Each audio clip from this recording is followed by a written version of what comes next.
So it looks like Drake's beef with Kendrick Lamar is getting to him because he has been looking and acting all sorts of ways since the beef started. Kendrick just proved how petty he is. Can somebody tell me why this man not only dropped a music video to his diss track against Drake, but he also had people singing his diss track word for word while he performed it on Juneteenth? Well, to nobody's surprise, Drake is not taking it well, and he just had a major breakdown over his humiliation. And from the looks of things are about to get messy because word on the streets is that people in Drake's camp are pushing him to reignite this battle again. This situation is about to get crazy this time, so y'all better get ready. Okay, I'm not gonna lie, the situation between Drake and Kendrick is very wild. On one hand, I kinda have to give it to Kendrick because he has proven that he knows how to hate, and he's showing us how to hate with your full chest. But nowadays we see artists throw stones and hide their hands, but not Kendrick. He said F that and came for Drake's head with everything he had. But to be fair, he did keep it nice until Drake tried to come for his family, and then it was game over from there because Kendrick stopped pulling his punches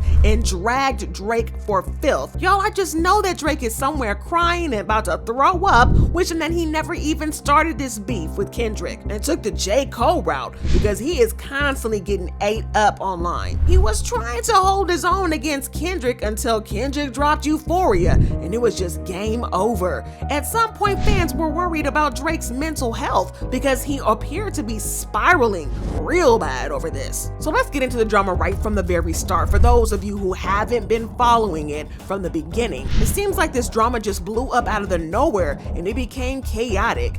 Unlike what most people think, Drake and Kendrick's beef has been simmering for ages, and it keeps getting spicier and spicier. It started in 2013 when Kendrick jumped on Big Sean's track Control, and he threw shade at a bunch of big names, making it crystal clear he was coming for the top spot. Now, most other rappers knew that it was a friendly little shade and Kendrick didn't mean any harm at first, but Drake let it go to his ego and he was hurt, which started the beef between the both of them. In the song, Kendrick said, "But this is hip-hop and them ninjas know what time it is, and that goes for Jermaine Cole, Big Crit, Wale, Pusha T, Meek Mills, A$AP Rocky, Drake, Big Sean, J Electronic, Tyler McMillan. I got love for you all, but I'm trying to murder you ninjas." While other rappers took Kendrick's Control verse in stride and they embraced the competitive spirit, Drake took it personally. That's when the drama started heating up and they constantly threw shade at each other. Now, at first we thought it was just a bit of friendly competition, but we were big wrong. Things escalated when J. Cole and Drake dropped their song First Person Shooter, where they name dropped Kendrick, referring to the three of them as the big three in rap. J. Cole said, "Love when they argue who the artist MC. Is it K-Dot? Is it Aubrey or is it me? We the big three like we started a league, but right now I feel like Muhammad Ali." Now, this didn't sit well with Kendrick at all, and he decided to clap back at J. Cole and Drake in his collab with Metro Boomin, titled Like That. He said, "If you walked around with that stick, it ain't Andre 3K. Think I won't drop the location? I still got PTSD. Mother F the big three. Ninja, it's just big me." Now, to be fair, Drake didn't exactly throw shots at Kendrick, neither did J. Cole. In fact, J. Cole paid Kendrick a compliment by referring to him as one of the biggest and best rappers. But because of Kendrick's history with Drake, he did not take it well, and he threw shade on Metro's song. Now, Metro and Drake have their own tangled history, and Metro immediately hopped in on the beef and supported Kendrick. He even threw out a beat, inviting fans to take shots at Drake and their versions of BBL Drizzy. And to nobody's surprise, fans immediately jumped in and clowned Drake on Metro's encouragement. But anyways,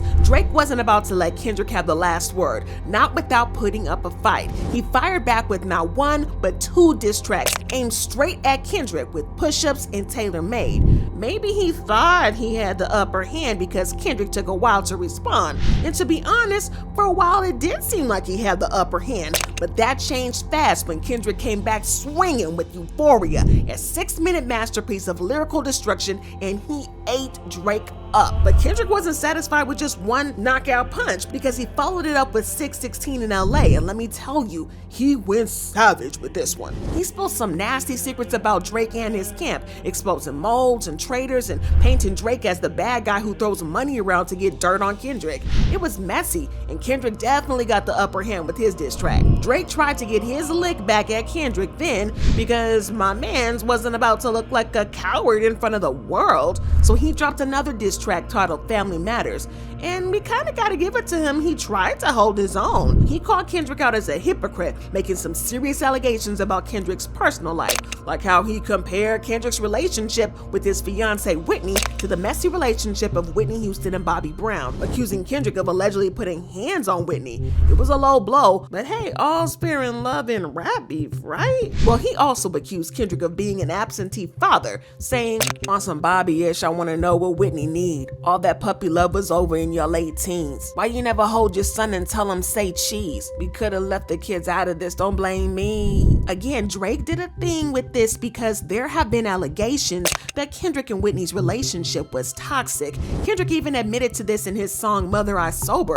on his last album, Mr. Morale and the Big Steppers. He said, insecurities that I project sleeping with other women.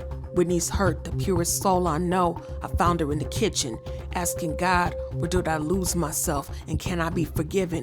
Broke me down, she looked me in my eyes. Is there an addiction? I said no, but this time I lied. I knew that I can't fix it. Pure soul, even in her pain, knows she cared for me. Plus, there are reports of Kendrick allegedly putting hands on his fiancée Whitney, but he denied these allegations. Are there certain things too now? There was a shocking story about you and I was like, there's no way this is true. Yeah. When they said you were in Vegas and you beat some guy bloody and you did something to some female. Yeah. And they said they had evidence and all of this, and then I never heard anything about it again. Yeah, because it's foolishness.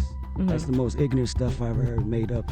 I was like, Kendrick did that? I doubt it. And you know, that person whoever made that up owes an apology. Not to me, but to women that actually go out there and get abused. You dig what I'm saying? That's a real issue, and to be putting a person name that you know that stands for someone way more better, that's been raised way more better than that. That's not cool. There's people out there that really get abused, and there's women out there that get abused and don't say nothing and you know, live their life through that. So because I was like, I'm sure if that happened, there'd have been a police report. You would have been arrested. That's foolishness. That's ignorant. That's all ignorant to 100%. When you hear things in the news, certain things I believe about artists. That story, I didn't even think that was remotely close to your character at all. Man, you be in jail, man. They put you under the jail. You can't run from that. Money can't buy you. Drake's song brought back all those rumors and even managed to get some spicy new ones started about how Kendrick's kids weren't really his and how they could be Kendrick's manager Dave Freeze. It didn't take long for fans to believe this because of Whitney's social media. Fans noticed that she follows Dave Free on Instagram but not Kendrick, and every time she posts about her kids, Dave's right there in the comment section leaving emojis and whatnot. It's enough to make you raise an eyebrow for sure. Drake knew what he was doing there, and it was a nice little comeback because it hit Kendrick right in the feels. The track was a spicy little clapback, but before he could even enjoy the reactions, Kendrick hit back with Meet the Grams. It's like Kendrick had been waiting for the perfect time to spill Drake's tea, and Drake practically served it up on a silver platter when he brought in Kendrick's fiancé and kids into the beef. In Meet the Grams, Kendrick did not hold back. He went after every single member of Drake's family and exposed Drake for some seriously shady behavior, painting him as a creep. It's like every diss track Kendrick drops just adds fuel to the fire, and even though Drake fought back as hard as he could, Kendrick somehow managed to get the upper hand. He even name-dropped Drake's mom, saying, Sandra, sit down, what I'm about to say is heavy, now listen.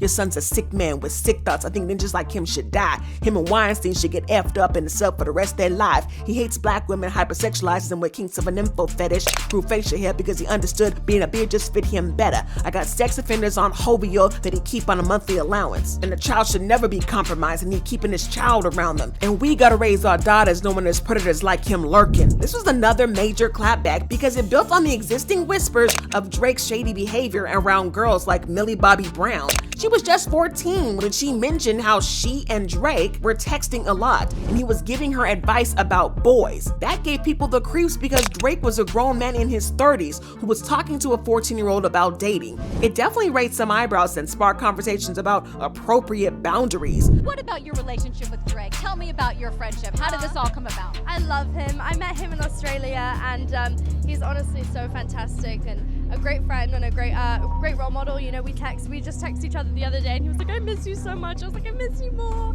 He's coming to Atlanta, so I'm definitely gonna go and see him. I'm so excited, yeah. What advice does he give you? Like, what does he say? About boys, he helps me. What? Yeah, he's great. He's wonderful. I love him. What's his advice with boys? You know, That stays in the text messages. And don't even get me started on how he kissed a 17-year-old fan on stage after she told him that she was 17. Y'all gonna have me get carried away again. I get in trouble for shit like this. How old are you?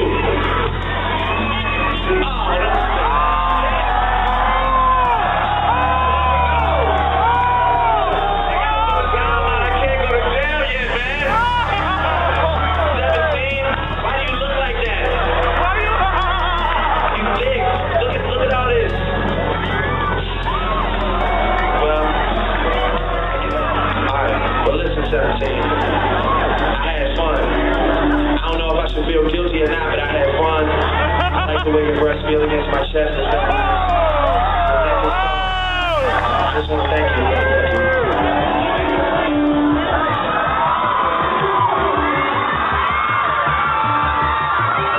you. Then we have the reports that Drake allegedly hires people just to help him pick up girls. Sweetie, that's just the tip of the iceberg. Now, everything I'm about to tell you is 100% true, and this information came to me from one of the crew members on Drake's tour. This was the guy who did all the tech stuff, and he told me that Drake has an employee whose job is to go around town looking for super hot girls. He finds the girls and then he interviews them, and out of all the girls he interviews, he picks the one that he thinks is the best. Then he drives her to Drake's place. Drake has sex with her, and then he drives her home. So basically, Drake has his own private Tinder. Now don't get me wrong, there's no evidence to prove that Drake did some improper things with these girls while they were underage, and we have had multiple women come forward to insist that Drake never did anything towards them despite these rumors that have been going around about him. But again, Kendrick didn't need any proof. All he had to do was build an existing rumor, and fans went crazy over it. If you thought that this was bad enough, it gets worse because Kendrick dropped another diss track, They Not Like Us. And this song went even crazier than the last one. He even used Drake's house as the cover art for the song. And not long after Kendrick dropped that song, Drake's house in Toronto was shot up, and people claimed that it was Kendrick's fault for posting Drake's address. But as people pointed out, Drake's address has been public for a minute now, way before he even started dissing Kendrick, so no one could really exactly point it on Kendrick. This was a hot mess though, cause They Not Like Us turned out to be a massive hit, reaching #1 on the Billboard Hot 100, and he also performed this song during his Juneteenth pop-out show and concert, where he performed They Not Like Us 6 times, while the crowd sang along word for word, bar for bar.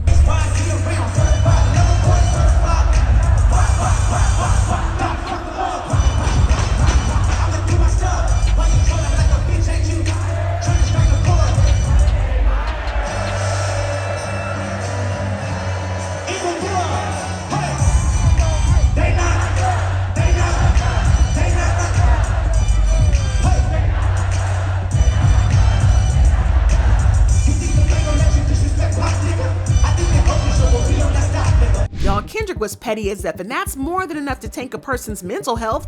What do you think these thousands of people singing a diss track 6 times does to somebody? It's wild. But it gets worse because Kendrick dropped a music video for They Not Like Us a couple of days ago, and it got more than 30 million views in 3 days. He also included a shot of him, Whitney, and their kids crip walking, which immediately shot down the allegations that he treated Whitney badly. The family matter and the truth for the matter. It was God's plan to show you out of the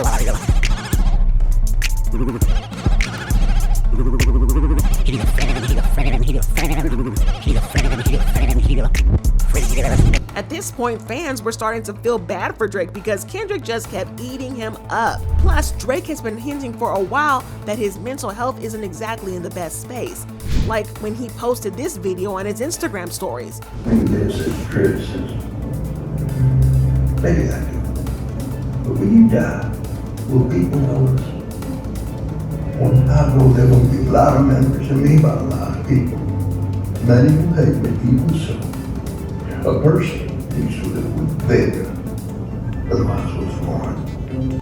But But there's even more, because pictures of Drake at Michael Rubin's party a couple days ago went viral, and this man looked stressed out, like he's not getting no sleep. According to several insiders, Drake hates the situation and it has him stressed thanks to Kendrick. He has been getting an insane amount of hate in the past couple of months, and he thinks that Kendrick is taking things too far and not playing fair by humiliating him. Well, you know the fans have been commenting, and they've been saying stuff like, Kendrick had Crips and Bloods shaking hands, dancing to him calling Drake a PDF file, to an entire audience of screaming fans. There has never been such a complete cultural victory before this. This is Genghis Khan levels of hating. Kendrick ain't right. He got Drake out here looking stressed and old. Leave Drizzy alone, dang. And whoever said, think of the messiest bee you know, it's a man, isn't it? Never spoke truer words, because Drake and Kendrick is being some messy catty bees, and I love it. But do y'all think that Drake can really make a comeback after all this, or do you think that he's cooked and needs to go ahead and accept defeat in this little beef? Drop your thoughts and comments below, and then check out this next video.